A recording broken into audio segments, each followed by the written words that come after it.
Inquisitor, meet Hawk, the champion of Kirkwall. Though I don't use that title much anymore. Hawk, the Inquisitor. I figured you might have some friendly advice about Corypheus. You and I did fight him, after all.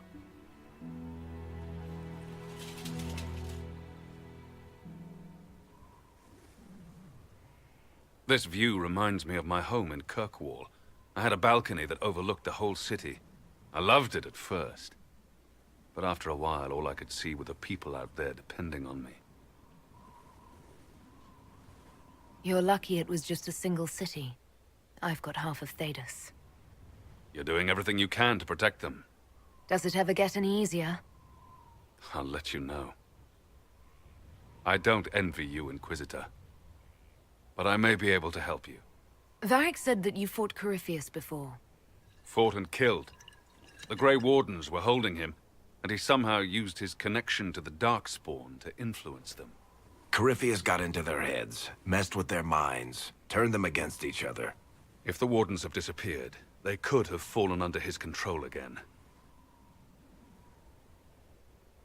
If that's what happened to the Wardens, do you think we can free them? It's possible. But we need to know more first. I've got a friend in the Wardens. He was investigating something unrelated for me. His name is Stroud. The last time we spoke, he was worried about corruption in the Warden ranks. Since then, nothing. Corypheus would certainly qualify as corruption in the ranks. Did your friend disappear with them? No. He told me he'd be hiding in an old smuggler's cave near Crestwood. If you didn't know about Corypheus, what were you doing with the Wardens? The Templars in Kirkwall were using a strange form of lyrium. It was red. I'd hoped the Wardens could tell me more about it. Corypheus had Templars with him at Haven. They looked like they'd been exposed to the lyrium you describe. Hopefully my friend in the Wardens will know more.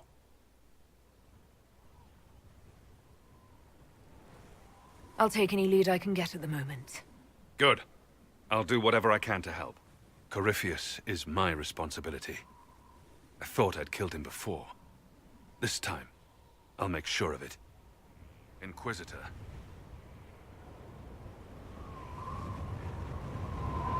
You said you thought you killed Corypheus.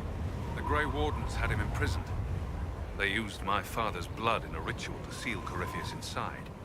But he could still reach out and influence the Warden's thoughts. He sent them after me. And I didn't just think I killed him. When the fight was done, he was dead on the ground. Maybe his tie to the Blight somehow brought him back. Or maybe it's old Tevinter magic. But he was dead. I swear it.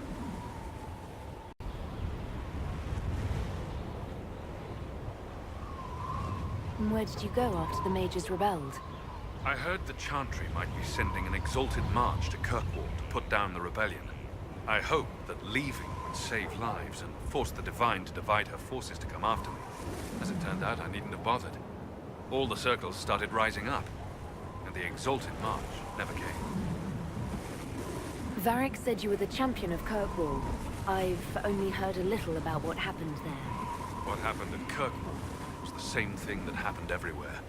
Fearful of blood magic and abominations, the Templars brutally suppressed the Circle. And in their desperation to survive, the mages of the Circle turned to blood magic, or became abominations. Finally, a rebel mage named Anders destroyed Kirkwall's Chantry, and everything came tumbling down. I heard that Anders was your friend. What was he like?